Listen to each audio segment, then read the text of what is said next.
বন্ধুরা, আজকে আমরা যে কবিতাটি নিয়ে আলোচনা করছি সেটি হচ্ছে প্রাণ। রচনা করেছেন রবীন্দ্রনাথ ঠাকুর, বিশ্বকবি রবীন্দ্রনাথ ঠাকুর। আমরা ইতোমধ্যেই পাঠ পরিচিতি এবং কবি পরিচিতি নিয়ে আলোচনা করেছি। আসলে প্রত্যেকটি অক্ষরের বিশ্লেষণের মাধ্যমে আমরা বোঝার চেষ্টা করি কবিতাটিতে রবীন্দ্রনাথ ঠাকুর কী বলার চেষ্টা করেছেন। মরিতে চাহি না আমি সুন্দর ভুবনে, মানবের মাঝে আমি বাঁচিবারে চাই। অর্থাৎ আমি এই সুন্দর ভুবন বা এই সুন্দর যে জগৎটি রয়েছে, সেই সুন্দর জগৎ থেকে আমি কোনো সময় মরে যেতে চাই না, বরং মানবের মাঝে বা মানুষের মাঝে আমি চিরজীবনের জন্য বেঁচে থাকতে চাই। এই সূর্য করে এই পুষ্পিত কাননে জীবন্ত হৃদয় মাঝে যদি স্থান পাই। সূর্য করে বলতে কি বোঝানো হয়? সূর্য করে বলতে সূর্য কিরণ বোঝানো হয়,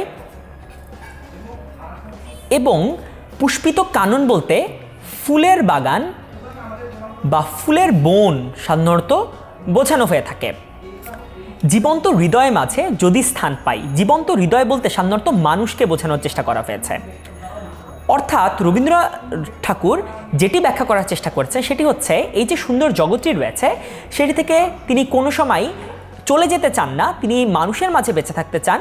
এই সূর্যের কিরণ, এই পুষ্পিত কানন অর্থাৎ এই প্রকৃতির মাঝে, যেটি কিনা দুটি উদাহরণ দিয়ে তিনি ব্যাখ্যা করেছেন, এবং জীবন্ত হৃদয় অর্থাৎ মানুষের মাঝে যদি তিনি স্থান পান তাহলে চিরজীবনের জন্য তিনি এখানে থেকে যেতে চান।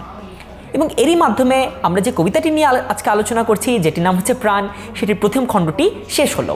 পরের খণ্ডগুলো নিয়ে আমরা আলোচনা করব এবং সেই ভিডিওগুলো দেখার জন্য তোমাদের প্রতি আমন্ত্রণ রইল। ধন্যবাদ সবাইকে।